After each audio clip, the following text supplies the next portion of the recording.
ब्रह्मा विष्णु रुद्र से लेकर के जितने भी ऋषि मनीषी मुनि सब तो गायत्री की आराधना करते हैं। और वही गायत्री जब सारे संसार में आई और सारे संसार में लोगों ने इसी गायत्री को अपनाया, इसी गायत्री का जप किया, तो उस गायत्री विश्व माता बन गई, सारे संसार की माता बन गई। गायत्री वेद माता है, गायत्री देव माता है और गायत्री विश्व माता है।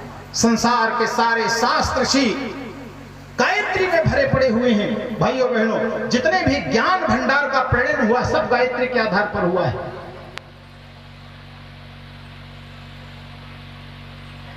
अर्थोयम ब्रह्म सूत्राणाम भावार्थ विनिर्णयः गायत्री भाष्य रूपो सो वेदार्थ परिब्रह्मम्, ऐसा कहा है। इस धरती पर लिखे जाने वाला जितना भी धर्म अध्यात्म के जगत का शास्त्र है, यह सब गायत्री से ही पैदा हुआ, ये सब गायत्री से ही निकला।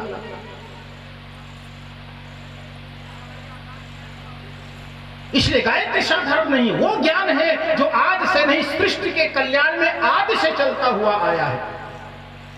और जब गायत्री विश्व माता बनी तब धरती स्वर्ग बनी और मनुष्य देवता बनी। गायत्री जब विश्व माता बनी, जब गायत्री जन जन की उपास्य बनी, तो जिसने भी गायत्री को अपनाया वो आदमी देवता बनता हुआ चला गया, और जिसने नहीं बल्कि सबने गायत्री को अपनाया तो हर कोई देवता बन गया। और जब इस धरती पर सबने गायत्री जपा, सबने गायत्री को अपनाया, भाइयों बहनों, तो हर आदमी देवता हो गया। और जब धरती पर हर आदमी देवता हो गया तो उस युग को, जिस युग में इस धरती पर सब देवता ही देवता रहते थे, उस युग को हमने क्या कहा? सतयुग। कौन सा युग कहा हमने? सतयुग कहा। सतयुग की विशिष्टता यही है क्योंकि हर कोई गायत्री जपता था। गायत्री जपेगा आदमी देवता बनेगा, और आदमी देवता बनेगा तो धरती पर स्वर्ग जरूर आएगा। युगे सर्वे गायत्री जप तत्पराः तारविल्लेख्योपाचापि जपे निष्णात मानसाः। सतयुग था ही केवल इसलिए क्योंकि हर कोई गायत्री का साधक था। इसीलिए परम पूज्य गुरुदेव ने कहा कि हजारों साल तक लोगों ने गायत्री को जपा, तो हजारों साल तक सतयुग रहा, और फिर से हर आदमी गायत्री जपने लगेगा तो फिर से सतयुग आ जाएगा, फिर से सतयुग आ जाएगा। इसीलिए कहा जाता है गायत्री जपो ताकि सतयुग आ जाए। इसीलिए गायत्री की ज्ञान गंगा का विस्तार किया जा रहा है क्योंकि सतयुग लाना है। परम पूज्य गुरुदेव ने कहा सतयुग फिर आएगा।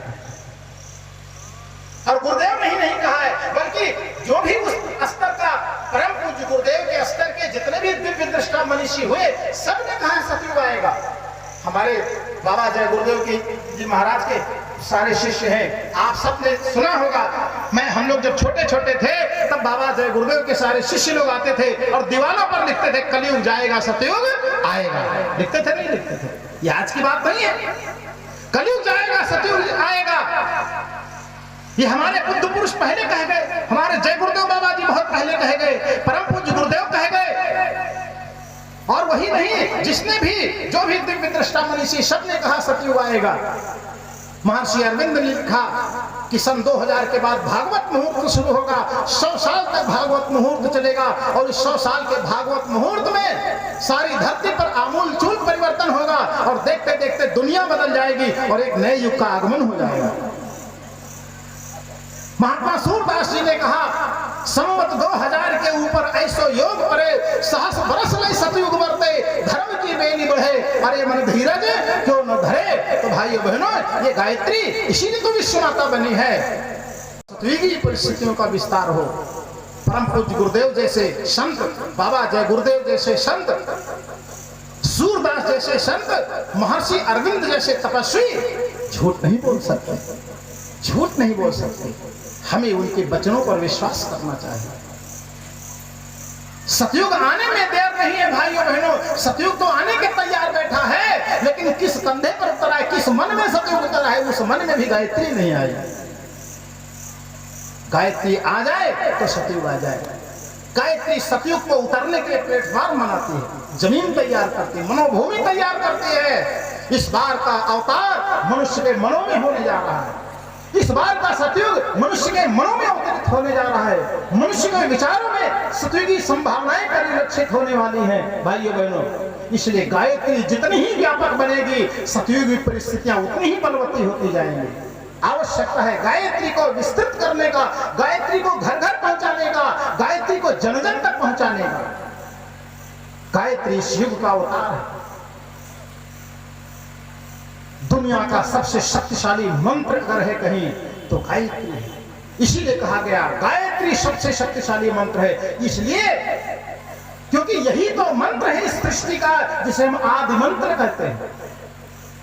इससे पहले कोई मंत्र ही ना आया। जितने मंत्रों का भी प्रादुर्भाव हुआ वो सब भी गायत्री से हुआ। मैं आपको ये भी बता दूं,